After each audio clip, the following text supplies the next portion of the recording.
Chris Moses here, and this is Gospel Progressions University. For beginners, or most of us has been playing for some time, whenever we approach a song, we're thinking about it in the key of fill in the blank, whatever it may be. Now, we want to come up with creative ideas, and sometimes these theory things that we learn kind of put us in a box. So if I want to play a melody, for example, I can play something like this. All right. Again.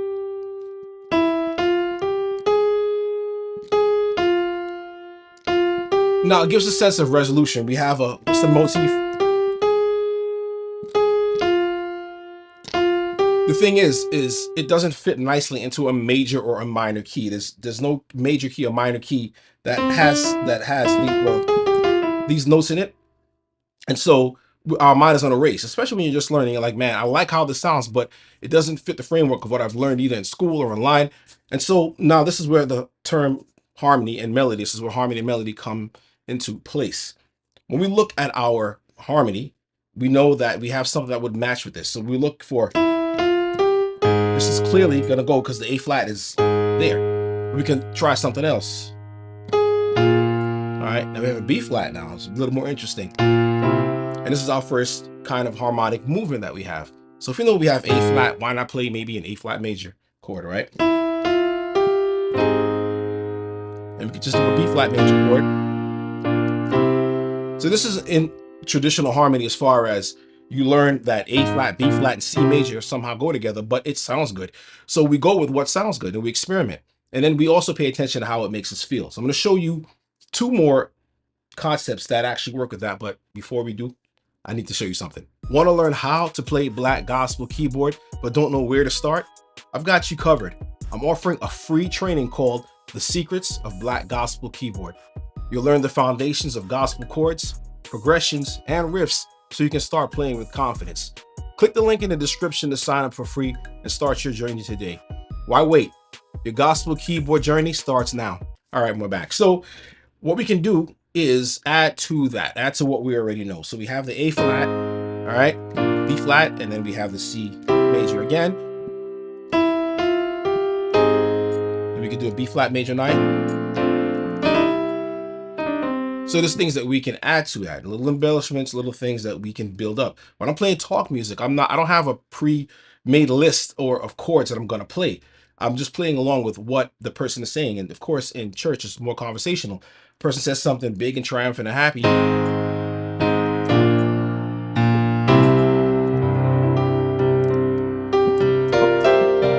You know, we can do things like that. We could change the mode up a little bit. And if they start to talk about, I don't know, parking space or, somebody's car or whatever, you're not necessarily just playing music just to kind of fill the space. So the first harmonic idea is that we know we have an A flat to our B flat to our C. Now let's move on to the second harmonic idea. Now what we can do now is replace those chords that we did and move on to something else. Now the point of the replacement isn't just to flex and to be like, man, look what I can play, but it gives a different feel. So, right, we do the F minor. Again, F minor 7th, G minor 9th. So you see how it makes you feel. It's a different feel versus this one is a little bit more maybe contemplative, a little more pensive.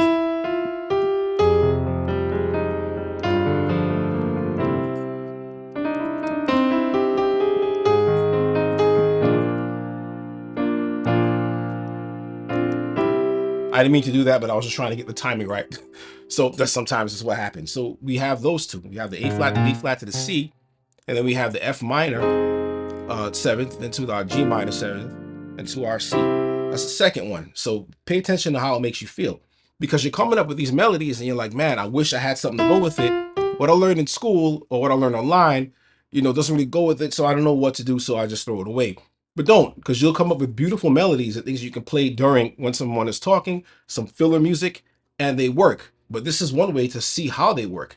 You're just going to experiment, see what works, what goes along with what. A flat doesn't have to just be in the key of A flat major. We can do different things with it. So now here's your second kind of movement, the third one rather. So we have that movement where we have the F minor, we have G minor, all right, so C major. So what I did there is replace the A flat with a minor third of F. I replaced the B flat with a minor third of G. So when I say minor third, they're a minor third away as far as the interval, but it's the relative minor. So every key, of course, has its relative minor. The major key, it's gonna have relative minor A flats, relative minor is F minor, B flats, relative minor is gonna be G minor. So I took the relative minor of the relative minor now to replace that to go. All right. Gives you a different feel. It's not as big and bold, but it's a little bit more introspective. So we have, again, this D chord, this D minor, 7 flat 5, all right, or D minor 7 sharp 11, whatever, right? Chord here replaces the F. So it's F's relative minor. D minor is the relative minor for F, and then we go to E minor. We can do that well, or an E chord that will replace the G. So I did this, and then I did this again. We can also do G minor. We can do a G dominant. So I'll let you hear what that sounds like.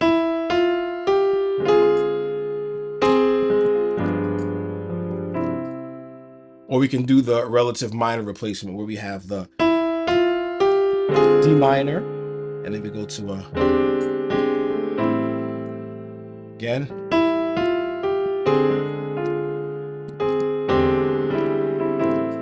And we replace the chords that are related to what we're playing in our bass line, our root.